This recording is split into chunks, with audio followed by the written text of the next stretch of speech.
늦가을의 차가운 새벽 공기가 코끝을 시리게 했습니다. 아내의 본가 마당 한쪽에 설치된 간이 천막 아래 저는 홀로 산더미 같은 배추와 씨름하고 있었습니다. 아내 서연은 몸이 좋지 않아 방에서 쉬고 있었고 장인어른은 일찌감치 주무신다며 자리를 비운 뒤였습니다. 해가 뜨기 전까지 배추를 다 절여야 한다는 사명감. 하나로 저는 무거운 배추를 나르고 소금물에 씻어내느라 허리를 펼 새가 없었습니다.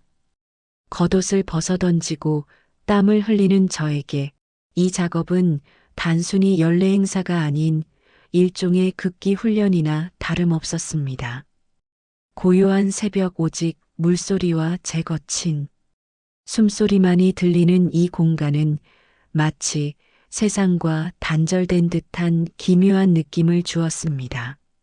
저는 서둘러 작업을 끝내고 아내 곁으로 돌아가고 싶었습니다. 그때 제 등 뒤로 인기척이 느껴졌습니다. 온몸의 신경이 곤두섰고 저는 물에 젖은 손을 대충 닦으며 고개를 돌렸습니다. 화장기 없는 얼굴이지만 여전히 기품을 잃지 않은 장모님 미숙 씨가 다가오고 계셨습니다. 그녀는 왠지 모르게 평소와는 다른 묘한 분위기를 풍기고 있었습니다. 사위, 혼자 고생이 많네. 장모님의 목소리는 새벽의 정적을 깨뜨릴 정도로 또렷했습니다. 저는 공손하게 인사했지만 그녀의 시선이 제 상체에 잠시 머무는 듯한 느낌에 순간적으로 자세를 움츠렸습니다. 미숙 씨는 제 작업 방식이 영 마음에 들지 않는다는 듯 잠시 지켜보시더니 곧바로 제 등 뒤로 바짝 다가오셨습니다. 허리를 그렇게 굽히지 마. 자세가 영 좋지 않네. 그녀의 지적은 너무나 가까이에서 거의 속삭이듯이 들려왔습니다. 자, 사위야. 이리로 기대봐. 허리 펴고 장모 품으로 기대. 미숙 씨의 말은 제 귀를 의심하게 만들었습니다. 장모 품이라니요? 제가 뭘 잘못 들은 건가? 머릿속이 새하얗게 변했지만 그녀는 이미 제 뒤에 밀착하여 두 팔을 뻗어 제 허리를 부드럽게 감싸 안고 있었습니다. 이것은 단순한 자세 교정이 아니었습니다. 완벽한 백허그 자세였습니다. 뒤에서 느껴지는 장모님의 따뜻한 체온과 숨결 그리고 가슴의 포근함이 저의 몸을 감쌀 때 순간 저도 모르게 몸이 달아오르는 석을 느끼었습니다. 저는 어색함을 감추려 황급히 몸을 비틀며 말했습니다. 장모님, 이렇게까지 가까이 안 오셔도 괜찮습니다. 제가 알아서 하겠습니다. 하지만 그녀는 전혀 개의치 않는다는 듯 제 몸을 단단히 붙잡았습니다. 가까워야 배추가 잘 절여지지. 김장할 땐 이렇게 밀착해서 하는 거야. 미숙 씨는 해명과 변명을 동시에 늘어놓았지만 그 목소리는 이전보다 더 낮고 은밀하게 속삭이는 듯 했습니다. 저는 이 상황이 너무나 당황스러웠고 혹시라도 장인어른이나 아내가 이 모습을 보게 될까봐 불안감이 엄습했습니다. 그러나 마당은 여전히 고요했고 그녀의 행동을 막을 수 있는 사람은 아무도 없었습니다. 당혹감과 긴장감 속에 저는 허겁지겁 배추를 씻어냈습니다. 순간 제 얼굴에 고춧가루 양념이 살짝 튀었습니다. 미숙 씨는 재빨리 반응했습니다. 어머, 고춧가루 묻었네. 그녀는 젖은 손으로 닦아내지 않고 마른 손가락으로 제 뺨을 천천히 아주 조심스럽게 쓸어내리며 닦아주었습니다. 마치 연인의 얼굴을 어루만지듯 다정하고 섬세한 손길이었습니다. 장모가 직접 지워줄게. 그녀의 마지막 말에 저는 완전히 얼어붙었습니다. 그녀의 눈빛에는 제가 알던 장모님의 모습이 아닌 묘한 기대감과 도전적인 감정이 서려 있는 듯 했습니다. 저는 이 모든 것이 혹시 제가 새벽 노동으로 인해 헛것을 보는 것은 아닌지 스스로 의심하기 시작했습니다. 저는 이 상황을 벗어나기 위해 핑계를 대고 재빨리 대야를 옮기기 시작했습니다. 무거운 소금물 대야를 한 번에 번쩍 들어 옮기는 저를 미숙 씨는 뚫어지게 바라보았습니다. 그녀의 시선은 이전보다 훨씬 노골적이었고 평가하는 듯한 느낌마저 들었습니다. 대야를 내려놓자마자 그녀는 마치 준비된 질문이라도 던지듯 말을 건넸습니다. 사위는 참 남자 힘이 좋네. 든든해 보여. 저는 땀을 닦으며 겸연쩍게 웃어 보였습니다. 하지만 그녀의 다음 말은 제 등골을 오싹하게 만들었습니다. 근데 그 체력은 김장 끝나고도 남아? 미숙 씨는 농담이라고 하기엔 너무나 진지한 표정으로 아주 낮고 의미심장한 목소리로 물었습니다.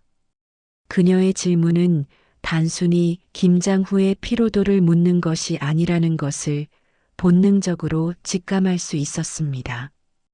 그것은 사적인 영역 아니 훨씬 더 깊고 은밀한 영역에 대한 노골적인 질문이었습니다. 저는 더 이상 이 상황을 모른 척 넘길 수 없다는 것을 깨달았습니다. 얼굴이 화끈 달아올랐고 저는 격앙된 목소리로 그녀의 말을 잘라냈습니다. 장모님, 무슨 말씀을 그렇게 하십니까? 저는 급히 이 자리를 피하려고 몸을 돌렸습니다. 바로 그 순간이었습니다. 소금물에 젖어 미끄러운 바닥에 제 발이 헛디뎌지면서 몸의 균형을 잃었습니다. 넘어지는 것은 시간 문제였습니다.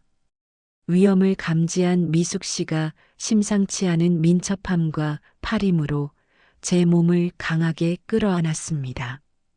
저는 다시 한번 그녀의 품에 완전히 안기게 되었습니다. 이번 포옹은 이전의 백허그보다 훨씬 강하고 단단했습니다. 제 심장이 쿵쾅거리는 소리가 그녀에게까지 들릴 것만 같았습니다. 잡아줬다. 미숙 씨는 제 귀 옆에 대고 속삭였습니다. 그녀의 목소리에는 안도감보다는 묘한 승리감이 서려 있는 듯 했습니다. 그녀는 저를 천천히 일으켜 세우면서 의미심장한 미소를 지으며 덧붙였습니다. 대신 마음도 좀 잡히면 어쩔래? 이 한마디는 단순한 신체적 접촉을 넘어 제 내면의 경계마저 허물어뜨리려는 듯한 충격이었습니다. 저는 그녀의 의도를 더 이상 친밀한 장모의 오해로 포장할 수 없다는 것을 깨달았습니다. 그녀의 행동은 의도적이었고 이 상황은 위험했습니다. 저는 거의 도망치듯이 그녀에게서 벗어났습니다. 심장이 터질 것 같았고 마른 침을 삼키며 배추 더미 쪽으로 몸을 숨기려 했습니다. 하지만 미숙 씨는 포기하지 않았습니다. 그녀는 잘 절여진 배추 한 포기를 들고 저를 따라왔습니다. 사위야, 이거 같이 버무리자. 이제 가장 중요한 양념이야. 그녀는 태연하게 김장 과정을 이어가려 했지만 이미 그녀의 모든 행동은 제게 김장 그 이상의 의미로 다가오고 있었습니다. 그녀는 제 손을 보더니 다시 한번 충격적인 제안을 했습니다. 손, 장모 손 위에 얹어봐. 오늘은 장모가 선배니까 선배가 가르쳐줘야지. 저는 거부할 수 없었습니다. 그녀의 눈빛은 단호했고 이미 상황의 주도권은 그녀에게 넘어간 듯 했습니다. 떨리는 손을 그녀의 손 위에, 언짢아 미숙 씨는 제 손을 자신의 손으로 단단히 덮고는 김장 양념을 비비기 시작했습니다. 그녀의 손가락 사이로 진한 붉은 양념이 흘러내렸고 그 양념의 끈적함보다 더 끈적하고 묘한 기류가 우리 사이에 흐르기 시작했습니다. 마치 사랑과 영혼의 패트릭 스웨이지와 데미 무어의 도자기, 신 같은 글런 끈적함이 나의 몸으로 흐르기 시작함을 느끼었습니다.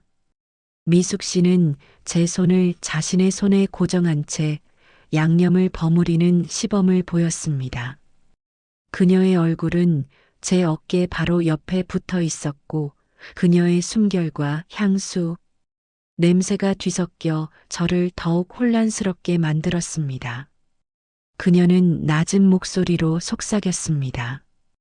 봐봐, 김장은 이렇게 밀착해서 하는 거야. 사위의 힘과 장모의 경험이 합쳐져야 가장 맛있는 김치가 되는 거지. 이 문장에서 김장을 다른 단어로 대체하면 어떤 의미가 될지 저는 굳이 생각하고 싶지 않았습니다. 저는 더 이상 이 상황을 견딜 수 없었습니다. 제 몸과 마음이 그녀의 의도대로 조종당하는 듯한 굴욕감과 함께 그녀의 위험한 매력에 이끌리는 듯한 끔찍한 죄책감이 뒤섞여 저를 괴롭혔습니다.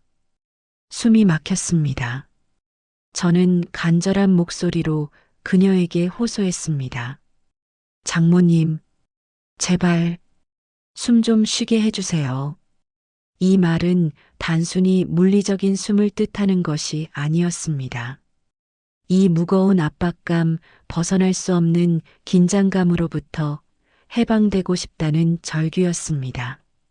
미숙 씨는 제 호소를 듣지 못한 척 아니 의도적으로 외면하는 듯 했습니다.